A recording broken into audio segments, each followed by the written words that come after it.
So today we will talk about basic plotting in R. And if we have time, we will move to summary statistics together and how we can get them.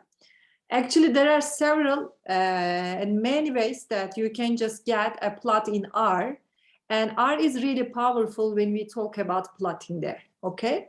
Today, we will just see the basic plotting ones, but I will strongly recommend you to just check out ggplot, which is also very powerful in here. And we will have another lecture related to that one. But for today, let's first get the basic idea in here, how we are doing the plotting, okay? And please keep in mind that depending on your plots, you should provide the vector of x locations and then y locations, okay? The first one is going to be x and the second one is going to be y. And x and y is something like you already know there, okay? And let's first generate two vectors, then I will just keep using them as x and y there. And we have a full vector in here, guys, 1.1 to 3.5.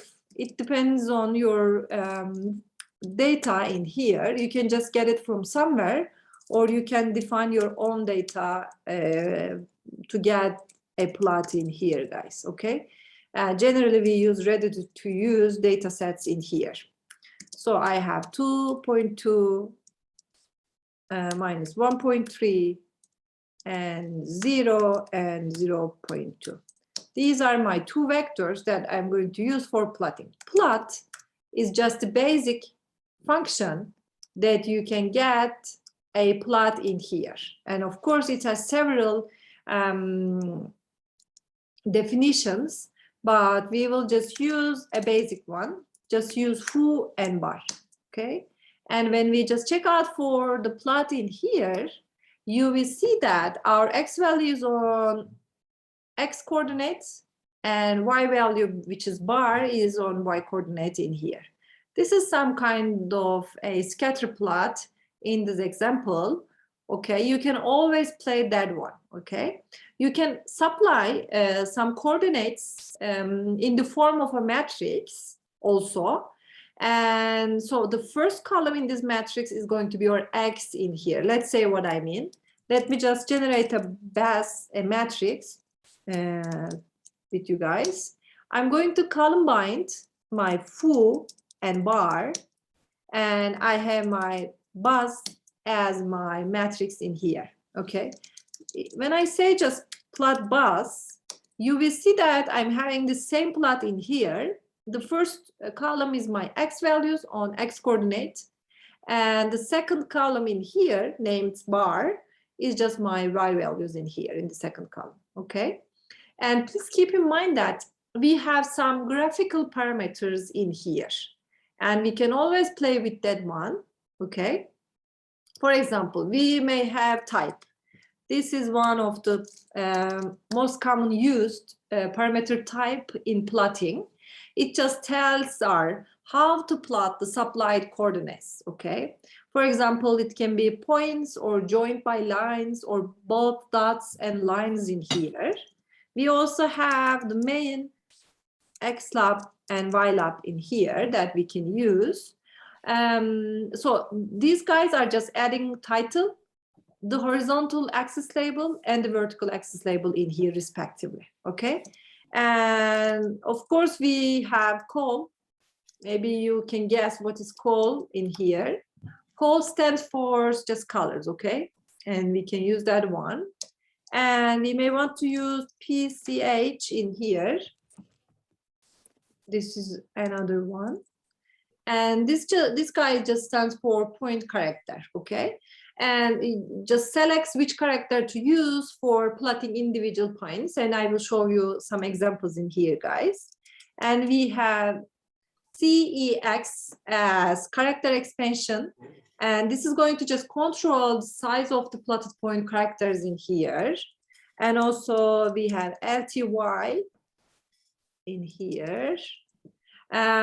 This is just a line type. If you have a line plot, you can just play with that one and you can just connect points. You may have solid, dot, or dashed in here, okay?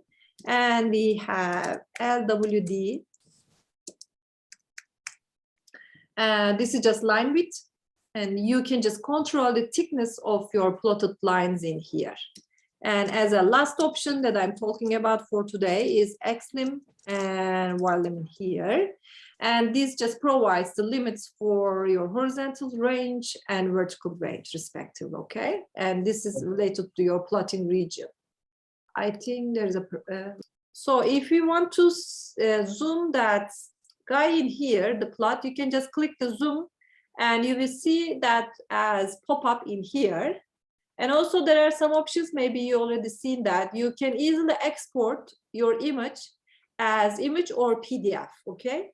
And it's really easy to get the image or PDF in here and you can just use them, or you can just save it on your R in here, guys, okay? So let me continue and play with the options in here and see how we can change our plots.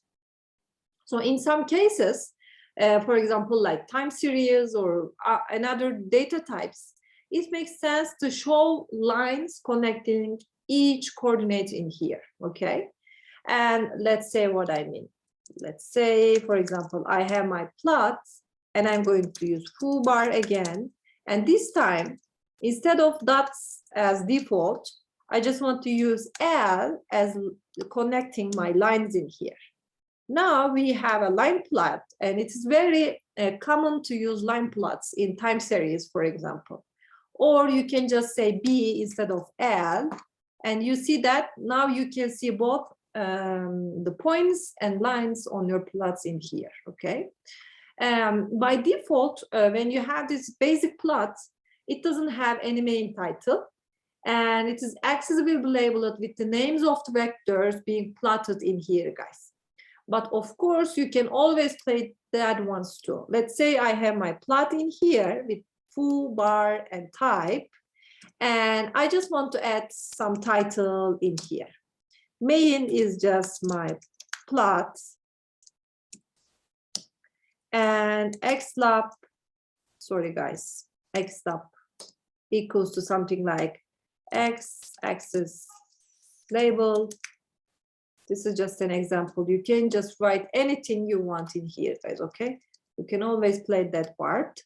And I have my ylab, and which is location y. Now, when I plot this guy in here, you see that I just added a title for this example, and we have some labels for x and y, and you can always play that parts, that guys. And please keep in mind that a graph must have its own title and must have the names of the x labels in here, okay? Please do not forget to add them. And or you can just play with this part one more time. Let's say I have my plot with my foo and bar, or my matrix bus. They are doing the same job, guys. And in here, I may want to add some title again, but I will play with this part. Please keep in mind that titles, or if you want to use strings in your graph, you should have these quotes there. And I want to say my plot and title on 2 lines, okay? And now this time, you see that my plot on 2 lines, okay? Title on 2 lines. When you add that /n in here, as usual, it just goes to the next line for you guys. Even if it is in quotes in here, then you may want to have 2 lines in your plots in here. And also, we will just set the colors together today. And there are several ways or number of ways that you can just set the colors with your call parameters in here, guys, okay? This is maybe the simplest options to use, like an integer selector or a character strings in here, okay? Of course, there are a number of color string values recognized by R, and you can always see them by using colors at the prompt in there. Let's say if I just write colors, I'm able to see the codes and the colors that I can use in here. Maybe you recognize that we have like more than 650 in here, okay? There are several ways that you can just play with them. And let's say I want to get another plot together, guys. And I'm going to just use, what is plot, okay? And foo bars are my vectors. I'm going to have type, I will use type as B. And then the main is going to be my title, which is, let's say, my lovely title. You can just give it any name in here. My, sorry guys, my lovely plots, I mean. And then I don't want to add xlab and ylab. Let's just give them as empty in here. And the color is true, okay? Now I'm going to have the color with red, because 2 is red in here. And I'm having the title without xlab and ylab in this example. So of course, instead of writing a number for colors, you can just write them in quotes with the name you want to use. For example, I want to use sea green in here, sea green 4, and now I have another color in here in my lovely plot, okay? And so you are not limited to these options, okay?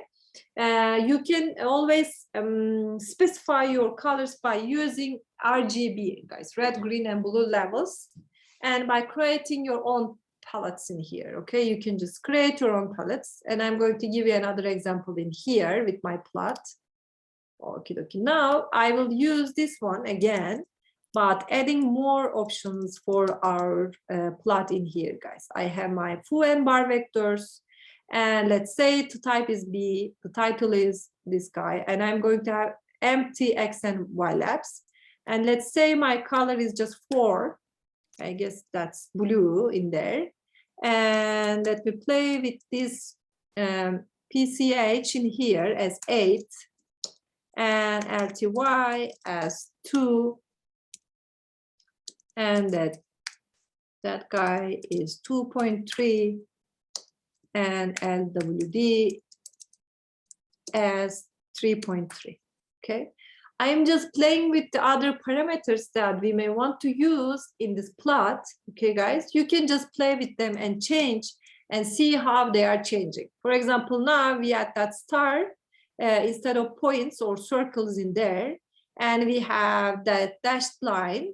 And of course, if you, let's say, just change the color from 4 to 6, or this PCH from 8 to 15, and LTA as, let's say, 3, and this one as 0.7, or anything you want, just play with them, and you will see that we have another one, okay?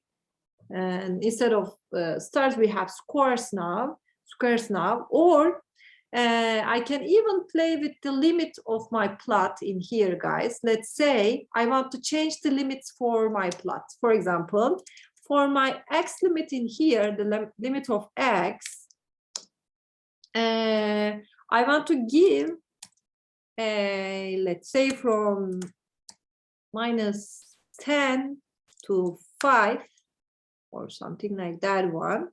And my Y limit is, let's say, -3 to 3, okay? And now I'm changing, and now my X limit, you see that it was just starting from 1 going to 4. Now my X limit is going to from -10 to 5, okay?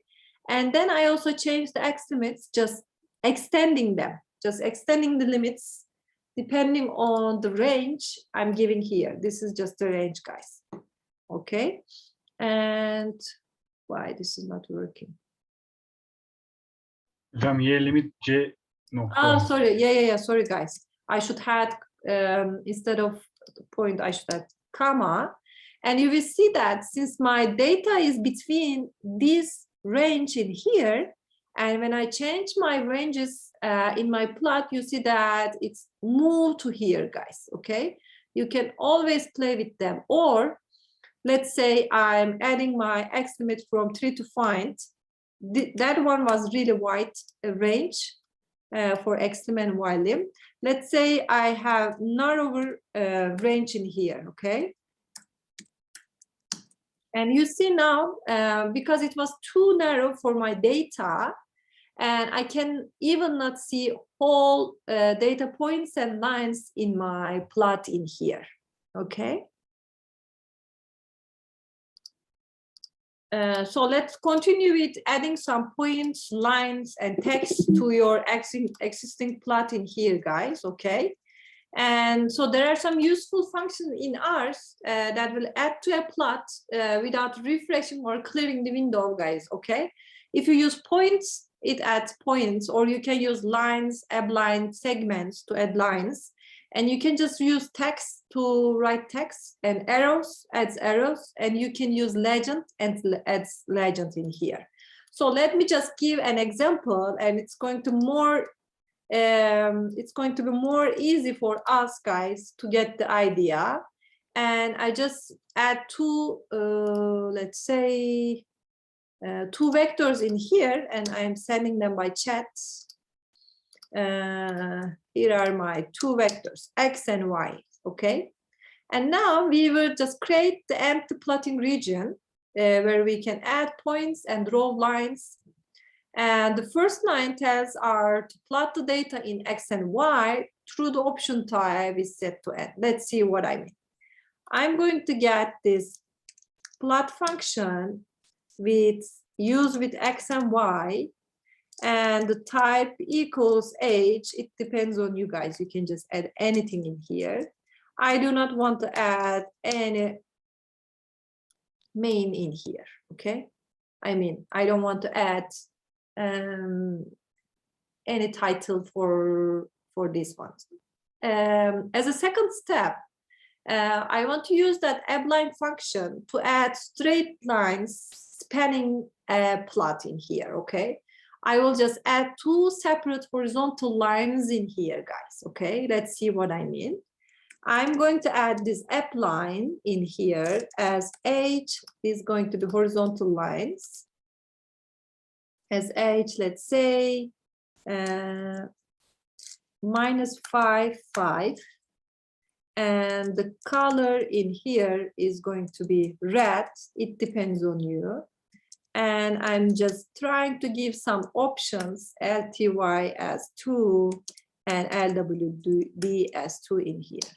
So when I add these lines or as horizontal lines in here, guys, you see that one of them is going through to -5 and the other one is going through to 5 on horizontal line.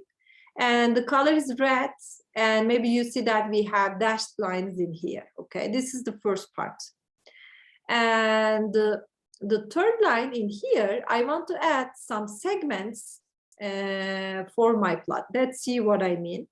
I will just get this part from my notes, not to use that much time.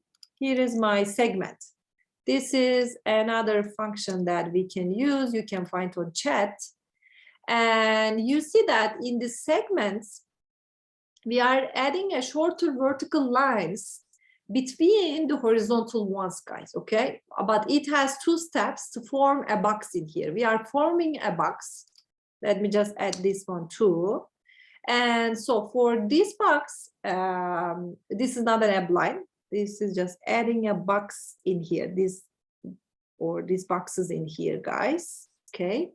And the segments comments takes a from coordinate given as x0 and y0, maybe you see that one, and two coordinate as x1 and y1, guys, okay? And draws the corresponding line in there. After that, I want to add some points in here. Let's see what I mean. Here is the comment we are going to use together for points in here. And here is the code I'm sending you guys, okay? And we are just adding a logical value. Maybe you already seen that. This is a logical vector. And this is just subsetting to identify and extract the elements of X and Y, where the Y values is greater than or equal to 5 in here, okay? And so these, and only these points are added as purple, this is, or dark magenta in here, and X symbols, and are enlarged by a factor of 2 with this option, okay? Here's what, I have these points in here, and these are the points, guys. We can just see they are the ones that Y is greater than 5 in here. And we added another color in here, and they're kind of big in this example. And after that, we are just doing the very similar job in here. And just add another ones as points, okay?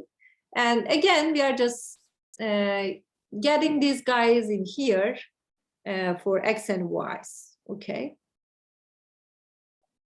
And maybe you see that we extract the coordinates where the Y values are less than or equal to -1, these guys in here.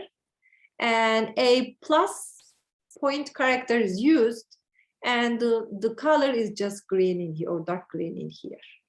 And let's see another step together. We are again adding some points together in here, guys.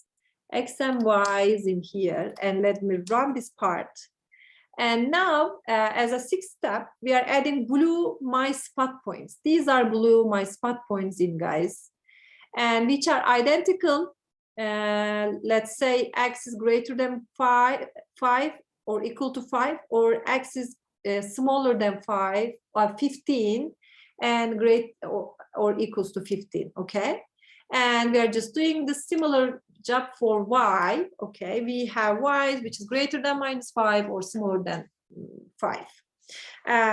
This slightly more complicated set of conditions extract the points, and that X locations lies between 5 and 15. These are just inclusive, guys, and Y's are between -5 and 5. These are exclusive. And after that, I will identify the remaining points in the data. Let me identify them. Here is my command. I'm going to identify the rest of them, okay? Let me just show them to you guys. Or maybe I should send 3 of them. Okay. At the last step, we are just identifying the rest of them. These are the rest of them, which are not selected before. And now I want to add some lines in here. And so we are just adding the lines between the values in here, okay? And just drawing lines connecting the coordinates and X and Y. And we set the LTY as 4, which draws a dash dot dash style line. This is just dash dot dash, okay? And after that, I'm going to add some arrows in here. This is my arrow, and this is pointing my spot, okay? The function arrow is just used just like segments, where you provide the from coordinates, which are x0, y0, and you have 2 coordinates, which are x1 and y1. And by default, the head of the arrow is located at the 2 coordinate, okay? And so you can always play with just angle or the length of the head in this arrow, guys. And we can just alter them by using some optional arguments in here. You can just write question mark, arrows, and then it's going to give you several options that you may want to change in your plots, okay? Let me just send them to you in here. Okie dokie. And we are about to go to end, okay? Now I want to add a text in the plot in here, guys. Here the text that is added. Here's the text. We are just writing my spot in here. and it just print a label on the plot at the top of the arrow. You see that. And as per the default behavior of text, and the strings supplied as labels, and it's just centered in here on coordinates provided with the arguments x and y in here. So now we have one last option in here, guys. We will use legend. And I want to just get this part. This is the, like, it's very, very long to write. I don't want to just lose that time. And let's see, we have this legend and some options in here.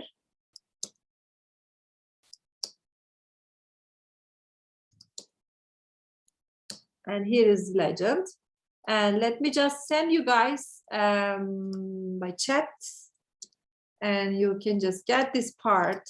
And now on our plot, we are just adding a legend. Can you see the plot now? I zoomed it. And this is the one that we are adding the legend with the legend function in here, okay? We can just use that one. And that's what we have so far. And this is the final case. We can just have a basic plot and just play with some options in R to get the plot in here, guys. So now we will talk about very basic summary statistics after seeing some plotting in R. Maybe you see that when we have the data, after organizing our data, the first two steps are just see the plots and get the idea about how our data is behaving in there. And the second step is just to see the summary statistics in here, okay? And we will just look at the most common types of statistics used to summarize the different type of variables in R. Let me just add an X data for you guys. Okay, here is my X data. I just did something. 3, 3, 1, 1, 3, 4, 2, 2, 2. What is that? Ah, okay, okay. Let me just send this to you. Here is my X data. If you want to see the mean, let me just save the mean in here. You can just use very easily mean function and just write X data. And then we are going to see the mean value for our value, okay? And also, we want to just see the median, and let me just save it to X bar and M bar, I mean. I just want to use median in here, guys, with, median function. And I can write the name of my data, then see what was the median in here, which is 3, okay? And but finding a mode can be achieved by using our stable function, which is going to give you the frequencies. There's no mode function in R. So we will use table function and we can get the frequencies there and just construct a logical flag vector to get the mode from the table, okay? For mode, let's see what I mean. I just want to get the X tab with table function for my data, guys. Here is my X data and here is X tab. You can see frequencies for each value. Maybe remember that mode is just the most frequent value in R. Let's see what I mean. For D bar, for mode, I just want to get my mode value from X tab. Here's my X tab. I'm going to index that one. For my X tab, we have the maximum value for my X tab in here, guys, okay? And when I just write D bar, and you will see that this guys 3 is used like 5 times in here. Let's see, the mode is going to be 3 in this example, okay? And so many of the functions are in R used to compute statistic from a numeric structure. And so if you have any missing or undefined values in here, guys, it's not going to work here. Let's see what I mean. I have my mean function, for example. I'm going to get 1, 4, and if I have NA in here, you will get NA because R is not able to see that NA is for you. Or instead of NA, let's say you have not a number, and then you get not a number in there. And if you want to get rid of these guys or don't get them, you can just add an option like NA and remove as true. And then it's going to just remove the NA value and you will get that one. Or it will work for not a number too, if you have not a number. And then you can always just remove them by using NA remove in here, okay? And I will just show you my one data frame, which is chick widths, which is available in the loaded dataset package, guys. And let's see what I mean. I just want to use one of the ready-to-use data sets in R, which is chick widths. This is the data set. You can see the first 6 lines, and for each fit types, you're able to see the weights in here or see what kind of data you have, or just the table comment to see the frequencies in here. I'm going to use my chick widths data set for which one? For the feed one, I want to use frequencies. For these feed types, you see that we have like casein, horse bean, linseed, meat meal, soybean, and sunflower. And we have the frequencies for each type in here, okay? And we may want to gather more information from these counts by identifying the proportion of observation that's going to just fall into each category in here. Let's see what I mean. I'm going to use this table again, table function. And for this one, we just use the number of rows for checklist and then get the frequencies, okay? And I mean just the proportions, what proportions you have for each of them. You're expecting to get the higher proportion, for example, for soybean. Yeah, voila, you have it there, okay? This is the greatest one. And let's see some more examples. For example, I want to get the sum of, let's say in this data set, chick width for feed, okay, guys, which are grades equals to soybean, okay? I want to only get that ones. I want to get the feed values for the type soybean in here. And now we will just write the number of rows for this data to get the mean values. Here is the mean values for that guys, that guy in here, guys. Or you can just check out for the mean of chicks fed either soybean or horse bean in here. Let's see what I mean. I'm going to just write the mean value for this one, chick width for soybean, and or I will use or in this example. I will use the same data set, and this time, sorry guys, my fit is going to be what? Let's see. I will just get the horse bean. Okay. What is this? Oh, I'm in the wrong place. Chick width and $sign. I will have feed, and this time instead of soybean, I may also have horse bean, and I'm going to get the mean values for the ones with soybeans or horse beans. Or you can just check out for more statistics. Let's say we have quantile here. I'm going to use my X data. Please remember the X data. And the probabilities are going to be, let's say, 0.25. And you may expect that I have 0.5. And I have 0.75 and 1. Okay. Here are the quantiles you can get here. And please note that 0.5 quartile of X data is equivalent to the median in here. And the median is the second quartile with the maximum value being the fourth quartile in this example.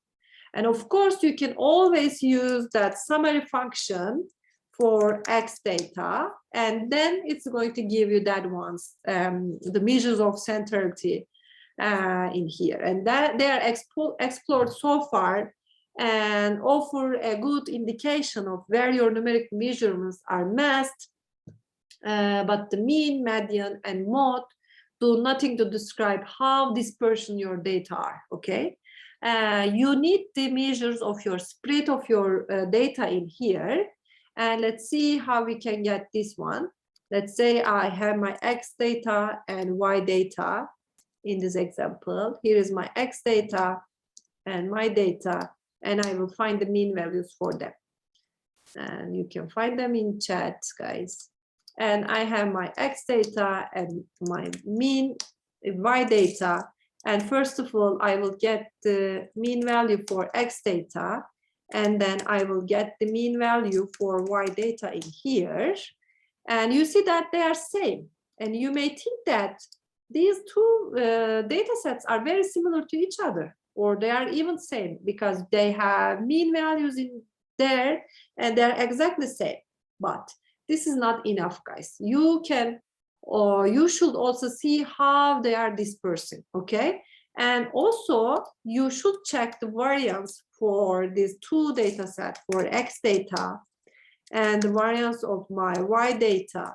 And you see that how they are different, okay? And your variance for your X value is really different than the Y values in here. Or you can even check for the standard deviation by using ST function for both of them, okay? And actually, this is all I wanted to say about the summary statistics for today. And you can always check out some other values, for example, like interquartile range or square root of this variance as ST and another quantile values for you guys. Or at the end, we may also check, let me just add this one too, for covariance for X data and Y data. This is the covariance between them, okay? Or please keep in mind that you can always check out for correlation too. And here is my correlation for X data and Y data. Sorry, guys. And of course, there are other representations of correlations that can be used in here, like rank coefficients such as Spearman's and Kendall's correlation coefficients. Please keep in mind that these are differs from the Pearson's ones. Okay, this is Pearson estimates. So they, the Spearman's and Kendall's, they do not require the relations to be linear in here. Okay, you can also check out for them by using question mark and core and just see how you can also get other types of correlations like Kendall's in here or Pearson's or Spearman's in here, guys. This is all I wanted to say about summary statistics after we see some plot functions in R.